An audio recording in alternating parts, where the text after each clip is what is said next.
Good morning, આપ જોઈ રહ્યા છો સુપ્રભાત ગુજરાત. આપની સાથે હું છું ખ્યાતિ. આગામી લોકસભાની ચૂંટણીની જાહેરાત 7 થી 10 માર્ચની વચ્ચે થઈ શકે તેવી શક્યતાને પગલે મોદી સરકારે તેમના બાકી કામો ઝડપથી પતાવવાની શરૂઆત કરી છે. પ્રધાનમંત્રી નરેન્દ્ર મોદી આજે દેશના તમામ રાજ્યોના મુખ્ય સચિવો સાથે મીટિંગ કરી તમામ બાકી કામો અંગે ચર્ચા કરશે. તેમજ સાંજે મોદી સરકારના મંત્રી મંડળની છેલ્લી બેઠક પણ મળશે. ચૂંટણીની આચારસંહિતા મુજબ સરકાર ચૂંટણી જાહેર થયા બાદ કેબિનેટની બેઠકો લઈ શકશે, પણ તેમાં પૂરા અધિકારી નહીં હોય. તેમજ ચૂંટણી જાહેર થતા આચારસંહિતાને કારણે તમામ નિર્ણયો અંગે ચૂંટણી પંચને જાણ કરવાની રહેશે. તેમજ કેટલાક કિસ્સાઓમાં મંજૂરી પણ લેવાની રહેશે.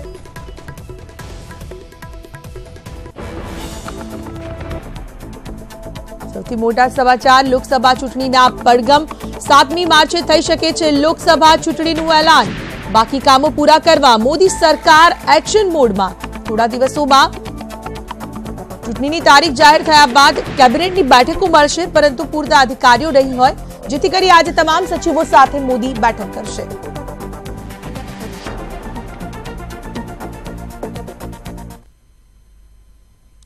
તો આજે ગુજરાત કોંગ્રેસની સ્ક્રીનિંગ કમિટીની પહેલી બેઠક દિલ્હીમાં મળશે, જેમાં ઉમેદવારોની પસંદગી અંગે ચર્ચા થશે. આ બેઠકમાં પ્રદેશ કોંગ્રેસ પ્રભારી રાજુ સાતવ, પ્રદેશ કોંગ્રેસ પ્રમુખ અમિત ચાવડા અને વિપક્ષ નેતા પરેશ ધાનાણી હાજર રહેશે. કોંગ્રેસના મહાસચિવ કેસી વેણુગોપાલની અધ્યક્ષતામાં આ બેઠક યોજાશે.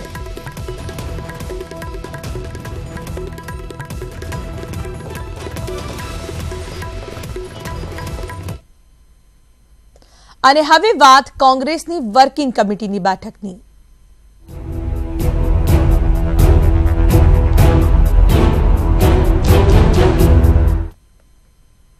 આગામી 12મી માર્ચે કોંગ્રેસની CWCની બેઠક મળવા જઈ રહી છે અને આ પહેલા તે 28મી ફેબ્રુઆરીએ મળવાની હતી, પરંતુ દેશની તત્કાલીન પરિસ્થિતિને ધ્યાને લઈ કોંગ્રેસે તેમની બેઠક કેન્સલ કરી, જે હવે 12મી માર્ચે મળશે, જેમાં સોનિયા ગાંધી, રાહુલ ગાંધી, પ્રિયંકા ગાંધી સહિતના તમામ દિગ્ગજો સામેલ થશે.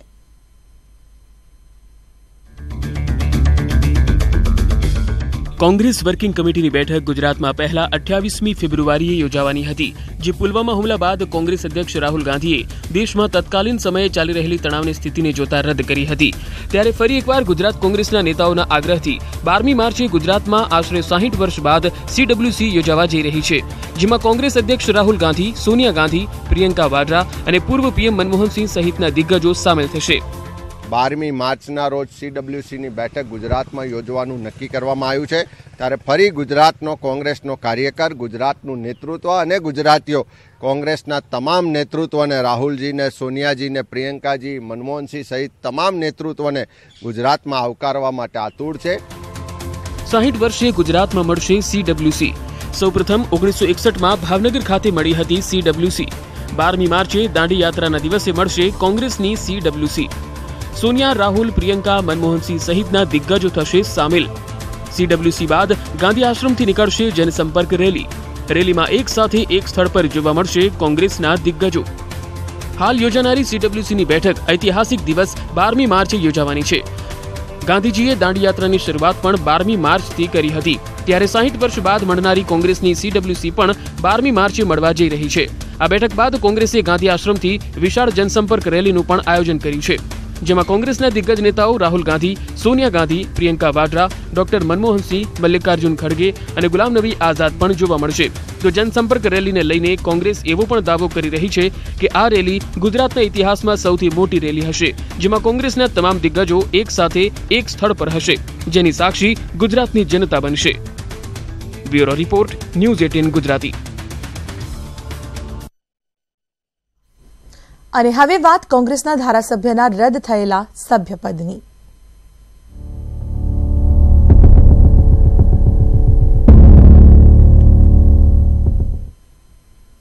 ભગવાન બારડના સમર્થનમાં કોંગ્રેસ કરશે રાજ્યવ્યાપી ધરણા. તમામ જિલ્લા કલેક્ટરને આપશે આવેદનપત્ર. વિધાનસભા અધ્યક્ષના નિર્ણયને કોર્ટમાં તેઓ પડકારશે. ત્યારે વિધાનસભા અધ્યક્ષે ભગવાન બારડને ધારાસભ્ય પદેથી સસ્પેન્ડ કર્યા છે. ખનીજ ચોરીના કેસમાં સજા થતા બારડ સસ્પેન્ડ થયા છે, પરંતુ તેને સમગ્ર રાજ્યભરની અંદર ધરણા કરી વિરોધ પ્રદર્શિત કરવામાં આવશે. તમામ જિલ્લા કલેક્ટરને આવેદનપત્ર આપવામાં આવશે. વિધાનસભા અધ્યક્ષના નિર્ણયને કોર્ટમાં પડકારવામાં આવશે. કોંગ્રેસ દ્વારા કરવામાં આવેલા નિર્ણય વિધાનસભા અધ્યક્ષ ભગવાન બારડને ધારાસભ્ય પદેથી સસ્પેન્ડ કર્યા છે. ખનીજ ચોરી મામલે તેમને કેસમાં સજા થતા સસ્પેન્ડ કરાયા છે.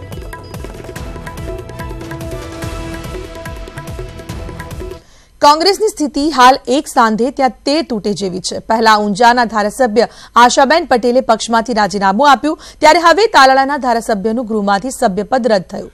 શું છે સમગ્ર મામલો, આવો જોઈએ.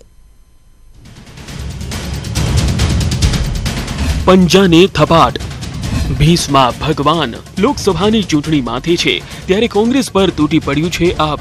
પહેલા ઊંઝાના ધારાસભ્ય આશાબેને પક્ષમાંથી રાજીનામું આપ્યું અને હવે તાલાળાના ધારાસભ્ય ભગવાન બારડનું ધારાસભ્ય પદ રદ થયું. ભગવાન બારડ પર ખનીજ ચોરીનો કેસ હતો, જેમાં તેમને કોર્ટે 2 વર્ષ અને 9 મહિનાની જેલની સજા ફટકારી, જેને પગલે વિધાનસભા અધ્યક્ષ રાજેન્દ્ર ત્રિવેદીએ તેમને ધારાસભ્ય પદેથી સસ્પેન્ડ કરી દીધા.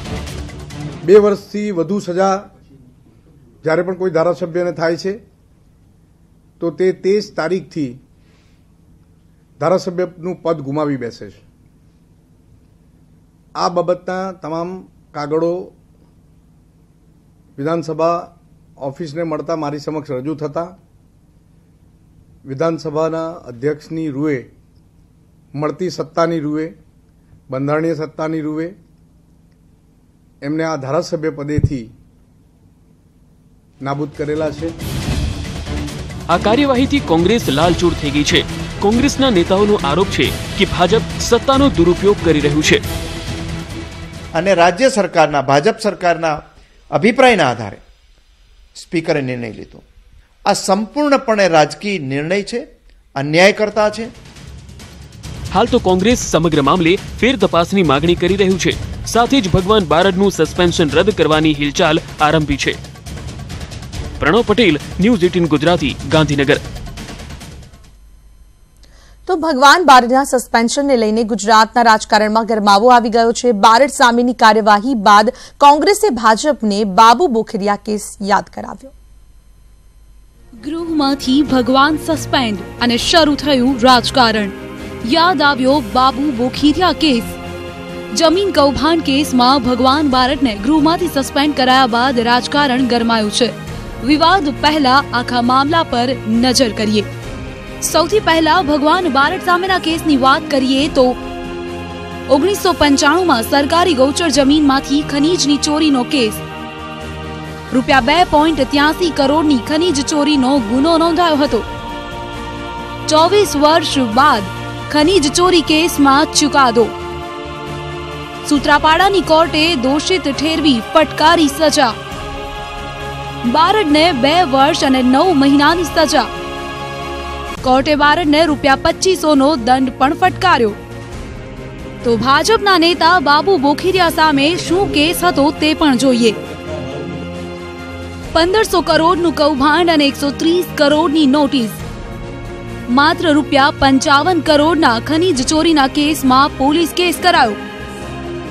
સૌરાષ્ટ્ર કેમિકલની લીઝવાળી જમીનમાંથી ખનીજ ચોરીનો આરોપ. બાબુ બોખીરિયા સામે રૂપિયા 55 કરોડના કૌભાંડનો કેસ થયો. આ ઉપરાંત રૂપિયા 250 કરોડની ખનીજ ચોરીની રિકવરીના આદેશ હતા. 5 ઓક્ટોબર 2006માં બાબુ બોખીરિયા સહિત 4 સામે ગુનો નોંધાયો. ભાજપે વિધાનસભાની ચૂંટણીની ટિકિટ નહોતી આપી. નીચલી કોર્ટે તેમને દોષિત ગણી સજા ફટકારી હતી. તો પોરબંદરની ઉપલી કોર્ટે તેમને નિર્દોષ છોડી મૂક્યા હતા. કોંગ્રેસ ભાજપ પર નિશાન સાધતા સવાલ કરી રહ્યું છે કે ભાજપે જમીન કૌભાંડના કેસમાં જેલવાસ ભોગવી ચૂકેલા બાબુ બોખીરિયા સામે કેમ કોઈ કાર્યવાહી ન કરી. 2013માં બાબુભાઈ બોખીરિયાને પણ 2 વર્ષ કરતાં વધારે સજા થઈ હતી. એ મંત્રીશ્રી પણ હતા. ભગવાનભાઈને જે પ્રકારે કન્વિક્શન સસ્પેન્ડ કરવાનો કે સ્ટે તાત્કાલિક મળવો જોઈએ એવો સ્ટે પણ એમને નહોતો મળ્યો અને છતાં એની સામે કોઈ કાર્યવાહી નહોતી થઈ. તો કોંગ્રેસની આ દલીલનો વિધાનસભા અધ્યક્ષ રાજેન્દ્ર ત્રિવેદીએ શું જવાબ આપ્યો તે પણ સાંભળી લઈએ. આદરણીય બાબુભાઈ બોખીરિયાને સામે કેમ પગલાં લેવાયા નથી તે વખતે હું વિધાનસભાનો અધ્યક્ષ નહોતો, એક વાત. અને બીજી વાત કે આ જે ચુકાદો આવેલો છે એ ચુકાદા પહેલાનો એક કિસ્સો છે એટલે એને લાગુ પડતો નથી. સુપ્રીમ કોર્ટે પણ અવલોકન કરેલું હતું કે જો કોઈ વ્યક્તિને સજા થાય તો તેને સન્માનીય પદ ઉપર ન રહેવું જોઈએ. તેમ છતાં પણ ભાજપ સરકારે બાબુ બોખરિયાને 2017 સુધી મંત્રી બનાવી રાખેલા. ત્યારે હવે જોવાનું એ રહે છે કે ભગવાન બારડ આ તમામ મુદ્દાઓ એ વિધાનસભા અધ્યક્ષ અને કોર્ટ સમક્ષ કેવી રીતે મૂકે છે. કેમેરામેન ધવલ પટેલ સાથે મયુર માકડિયા, ન્યૂઝ 18 ગુજરાતી, અમદાવાદ. ભગવાન બારડને સસ્પેન્ડ કરવાના મામલે સીએમ રૂપાણીએ કહ્યું કે આ કોર્ટનો ચુકાદો છે. વધુમાં કહ્યું કે કોંગ્રેસ આવા દરેક વિવાદમાં ફસાયેલી છે. 2 વર્ષથી વધુ સજા પડેલી હોય એ વ્યક્તિને ગેરલાયક ઠરાવવામાં આવે છે અને એના સંદર્ભમાં કાયદાકીય પ્રોસેસ છે. આખી ચુકાદો 22 વર્ષે આવે એમાં અમારે કાંઈ સંબંધ નથી અને કોર્ટે ચુકાદો આપ્યો છે, નામદાર કોર્ટે આપેલો છે. એટલે એવી કોઈ વાત અમારી તરફથી તો કોઈ છે નહીં. બાકી કોંગ્રેસ આ દરેક વિવાદોમાં ફસાયેલી છે અને ખુલ્લી પડતી જાય છે. કોંગ્રેસના ધારાસભ્ય ભગવાન બારડને સસ્પેન્ડ કરવાના મામલે હવે રાજનીતિ શરૂ થઈ ગઈ છે અને કોંગ્રેસે આક્ષેપ કર્યો છે કે ભાજપે તેમના ધારાસભ્યને છાવર્યા હતા અને હવે કોંગ્રેસના ધારાસભ્યને નિયમ બતાવવામાં આવી રહ્યા છે. તો ભાજપે કહ્યું કે કોંગ્રેસનો સાચો ચહેરો બહાર આવી રહ્યો છે. તમારે કોંગ્રેસને કહેવું છે કે આ નિર્ણય એ નામદાર કોર્ટનો નિર્ણય છે. સજા ખનીજ ચોરીમાં આદરણીય શ્રી ભગાભાઈ બારડને નામદાર કોર્ટે કરી છે.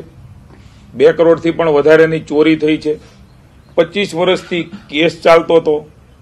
જુનાગઢ લોકસભામાં પણ ભગાભાઈ સંભવિત ઉમેદવાર તરીકે ઉપસી રહ્યા હતા ત્યારે ભાજપે રાજકીય મલિન ઇરાદાઓને પાર પાડવા માટે થઈને ભગાભાઈ જેવા એક નિષ્પક્ષ નિષ્ઠાવાન કાર્યકર્તાની ઉપર સસ્પેન્શનનું આકરું પગલું ભર્યું છે અને આવતા 6 વર્ષ સુધી એ ચૂંટણી ન લડી શકે એવો અધ્યક્ષ મહોદયે જે નિર્ણય કર્યો છે એ ખૂબ જ દુઃખદ છે. અમારા સિનિયર ધારાસભ્ય ભગવાનભાઈને ખોટા કેસમાં કોર્ટ દ્વારા જે સજા થઈ એની સામે ઉપલી કોર્ટમાં ભગવાનભાઈ અરજી પણ કરી દીધી છે અને કોર્ટે 30 દિવસનો સ્ટે પણ આપ્યો છે. તેમ છતાં સરકારના દબાણથી વિધાનસભાના સ્પીકરે એમને જે સભ્યપદ રદ કરવાનો નિર્ણય લીધો છે દુઃખદ છે અને અમે વખોડીએ છીએ. આગામી 7મી માર્ચથી ધોરણ 10-12ની બોર્ડની પરીક્ષાઓ શરૂ થઈ રહી છે, જેને લઈને બોર્ડ દ્વારા તમામ તૈયારીઓ આટોપી લેવાઈ છે અને વિદ્યાર્થીઓને પરીક્ષા દરમિયાન કોઈ તકલીફ ન પડે તેની પૂરતી તકેદારી લેવામાં આવી રહી છે.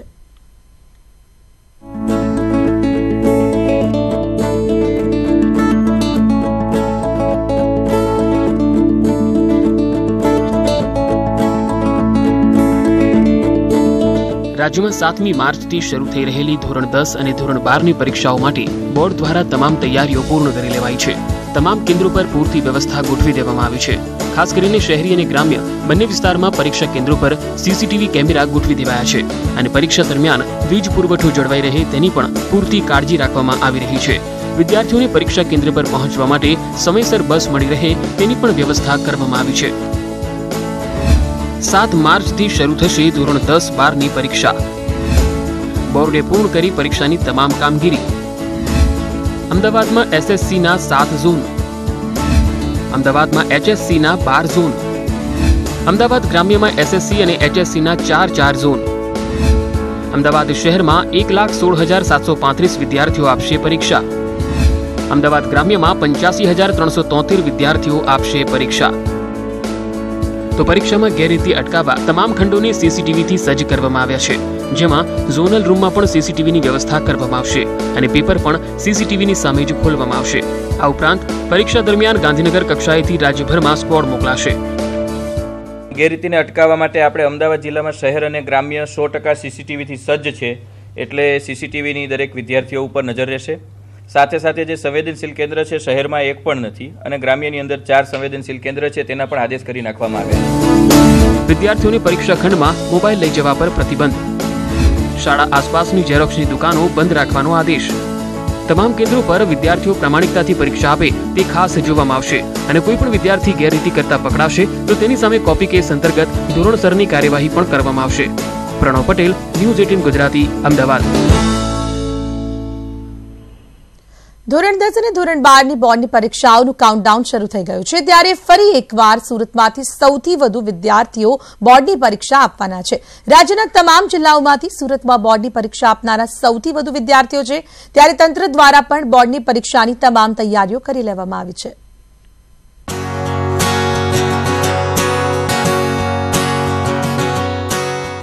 રાજ્યમાં આગામી 7મી માર્ચથી ધોરણ 10 અને ધોરણ 12ની બોર્ડની પરીક્ષાઓ શરૂ થઈ રહી છે ત્યારે સુરત જિલ્લાની વાત કરીએ તો ફરી એકવાર બોર્ડમાં સૌથી વધુ વિદ્યાર્થીઓ સુરત જિલ્લામાંથી પરીક્ષા આપનાર છે। રાજ્યના તમામ જિલ્લામાંથી બોર્ડમાં સૌથી વધુ વિદ્યાર્થીઓ સુરતમાં છે, જેમાં ધોરણ 10માં 98,563 વિદ્યાર્થીઓ પરીક્ષા આપશે તો ધોરણ 12માં સામાન્ય પ્રવાહમાં 50,885 વિદ્યાર્થીઓ પરીક્ષા આપશે। ધોરણ 12ના વિજ્ઞાન પ્રવાહમાં 17,229 વિદ્યાર્થીઓ પરીક્ષા આપશે તો ધોરણ 10 માટે 9 કેન્દ્રો પર 152 ભવનમાં પરીક્ષા લેવાશે। ધોરણ 12 માટે 9 કેન્દ્રોમાં 71 ભવનમાં પરીક્ષા લેવાશે।